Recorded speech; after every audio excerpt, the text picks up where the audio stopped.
The box arrived on my doorstep like a forgotten promise, wrapped in faded gold paper that crinkled under my arthritic fingers. I could smell the faint, cloying sweetness seeping through the seams.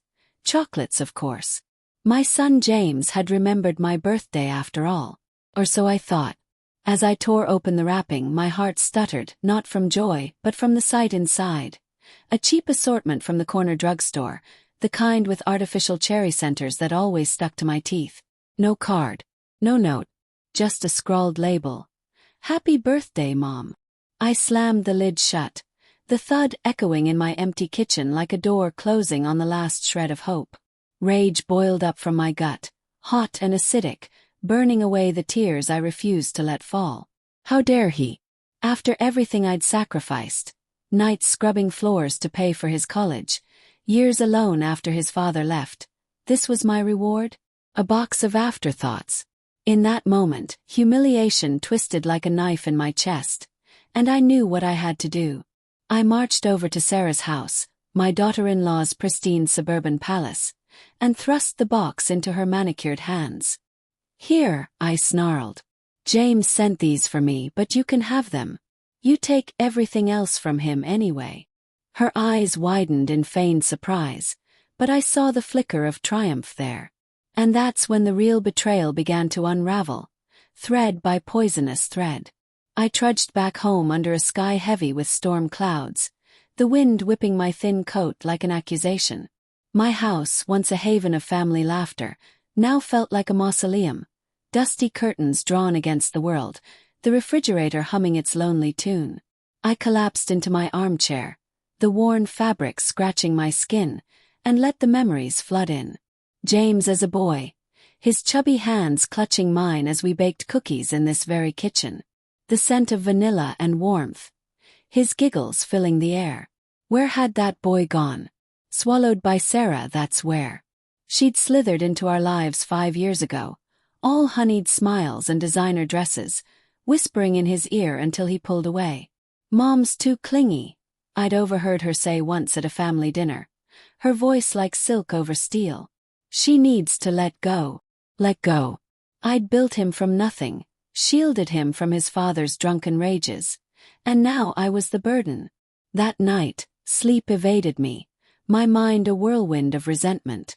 I tossed in my bed, sheets tangling like chains, imagining James's face when he learned I'd given away his gift. Would he care? Or would he laugh it off with Sarah, their heads bent together in that perfect living room of theirs, marble counters gleaming under soft lights? The thought fueled a fire in me, one that smoldered low but promised to blaze.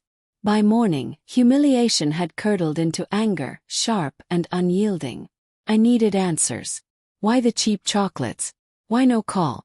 I grabbed my phone, fingers trembling as I dialed James's number. It rang 4 times before he picked up. His voice distant, harried. "Mom. Everything okay?" "Okay," I echoed, my throat tight.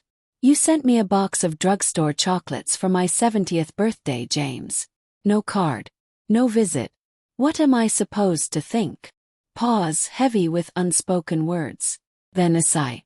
"I'm sorry, Mom. Work's been crazy. Sarah and we've got a lot going on. I meant to come by, but Sarah needed you more." I cut in, venom dripping from my tone. "Mom, don't start. Sarah's been great. She's the one who reminded me about your birthday." Liar. The word screamed in my head, but I bit it back. "Fine. I gave them to her anyway. She can enjoy them." Another pause, longer this time. "You what? Why would you do that?" "Because they're yours to give away, apparently." I hung up before he could respond, my heart pounding like a war drum. The silence in the room pressed in, thick and suffocating.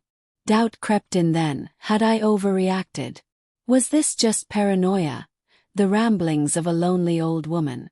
But no. Something felt off, like a shadow moving just out of sight. Days blurred into a haze of quiet obsession.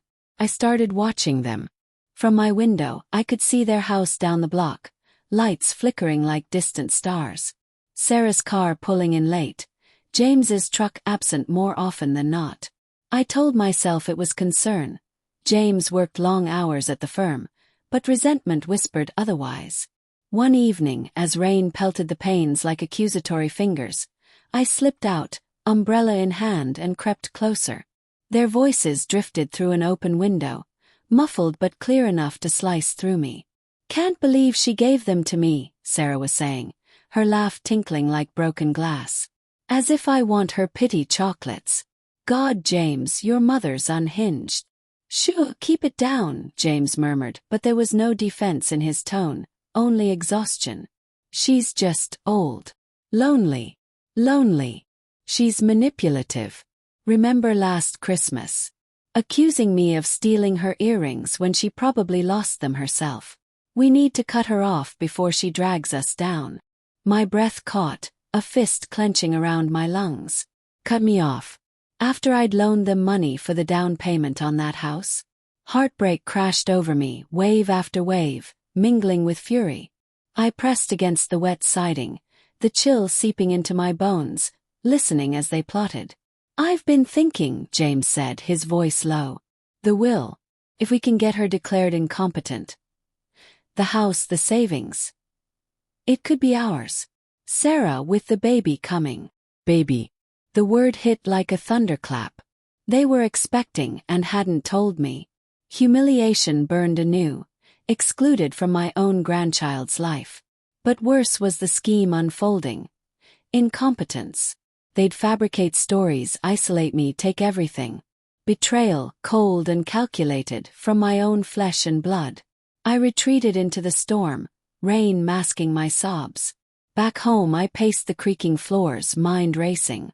Denial first. James wouldn't do this. He loved me.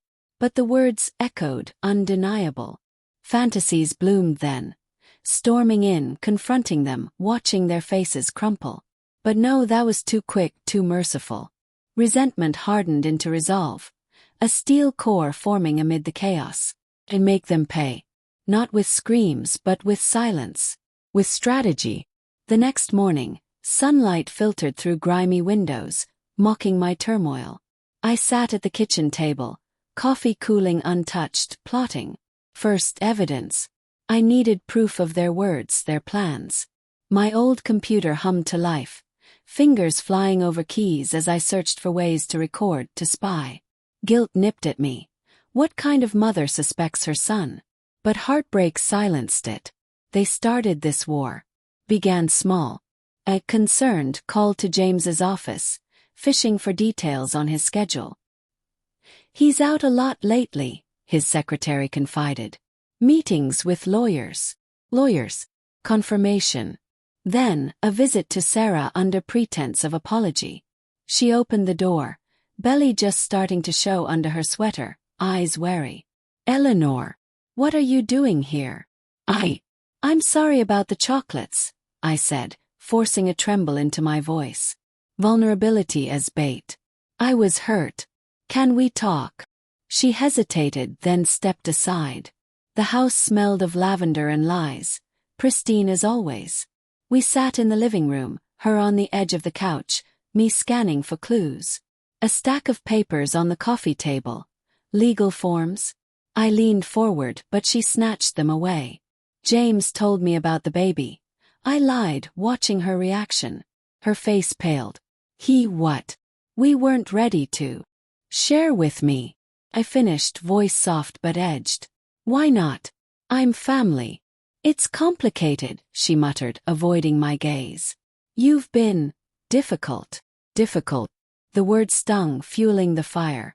As she rambled excuses, I slipped a tiny recorder, bought online disguised as a pen, into my purse, letting it capture her slips. "We just need space," she said. "For the baby's sake." Faith. For me. The grandmother. Obsession gripped me then. Nights spent transcribing, piecing together their web. Doubt returned in waves. Was I paranoid? But the recordings didn't lie. James's voice. "Mom's slipping. We can use that." Planning consumed me. I'd expose them, but how? A public scene. No, too crude. Something surgical that cut deep.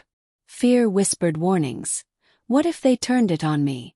Moral conflict tore at my soul, revenge or forgiveness. But resentment won. They'd betrayed me. I'd betray them back. Weeks passed in tense quiet. I feigned normalcy, sending texts of well wishes, all while digging. A private investigator, paid from savings they'd never touch. Reports trickled in, Sarah's past, a gambling debt hidden from James. James's meetings. Not just lawyers but a mistress. No, worse. Embezzling from the firm to fund their schemes. Layers peeled back, revealing rot.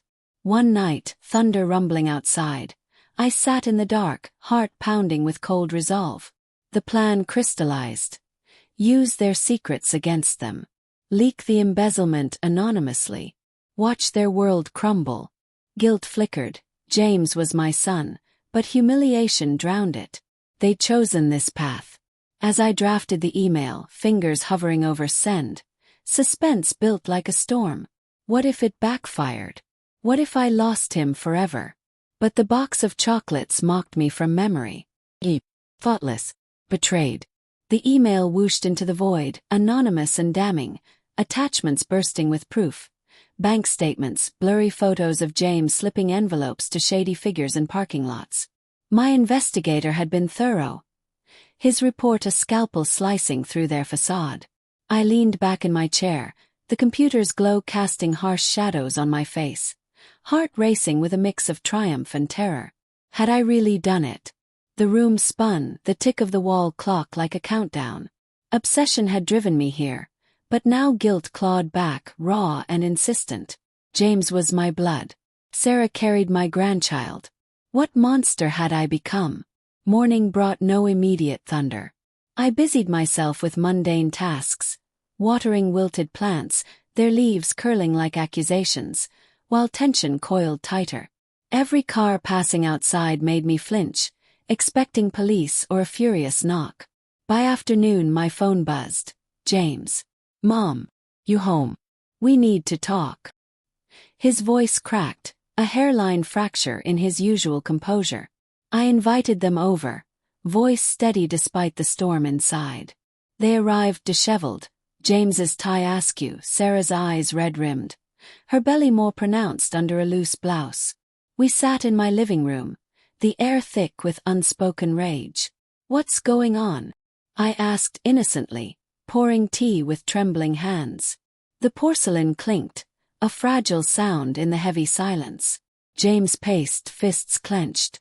The firm. They got an anonymous tip, accusing me of embezzling.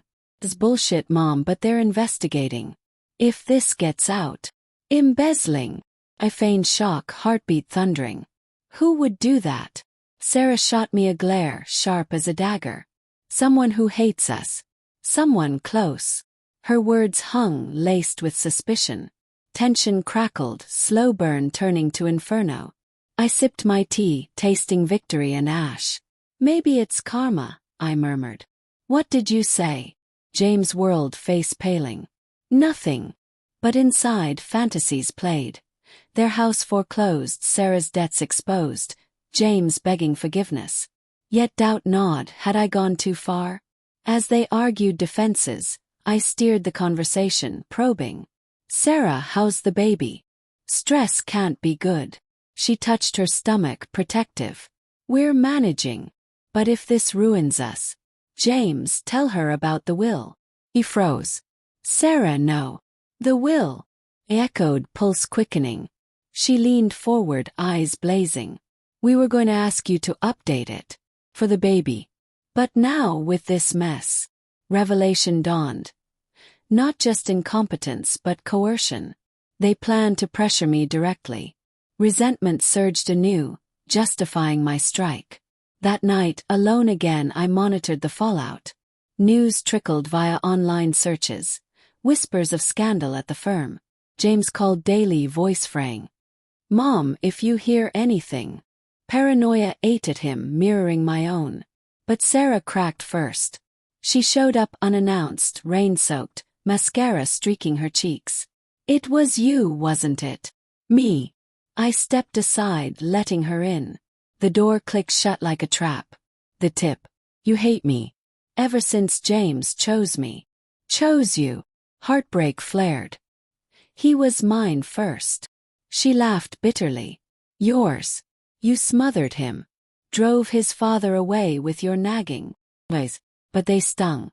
And you. Gambling away thousands, lying about your past. Her face drained of color. How do you? I know everything. Cold resolve settled. Leave him, Sarah. Or I'll tell him all. Manipulation mirror to theirs. She begged, tears flowing. Please. The baby. Guilt twisted, but obsession pushed on. Get out. She left, defeated. Suspense peaked as days turned to confrontation. James arrived next, alone, eyes hollow. Mom, Sarah's gone. Left a note. Said she couldn't handle the pressure. The firm's suspending me. What the hell is happening? I faced him, emotions layering. Love, hate, sorrow. You betrayed me, James. Plotting to take my home, declare me insane. For her. He recoiled. How? The recordings. You spied on us. Yes. Brutal honesty. You sent those chocolates like a slap. After everything. They were from Sarah, he confessed, slumping. She picked them. Said you'd like them. Hey. I let her handle it. Handle you. Humiliation's source revealed. Not his neglect, but her control. Why? Because she's strong. And I'm weak. But the will. It was her idea. I went along to keep peace. Moral grayness enveloped us. He wasn't innocent, but manipulated. My revenge had shattered them, but at what cost? As he wept, begging forgiveness, a twist uncoiled. Sarah's note, left for me to find later. You win, Eleanor. But the baby's not his. Revenge is yours, but so is the loneliness. Shock rippled. The child I'd avenged wasn't mine. James, heartbroken, left to chase her lies. I sat in the empty house, victory hollow, guilt consuming. Poetic justice. I destroyed their betrayal, but isolated myself forever. The chocolate's sweetness turned eternally bitter.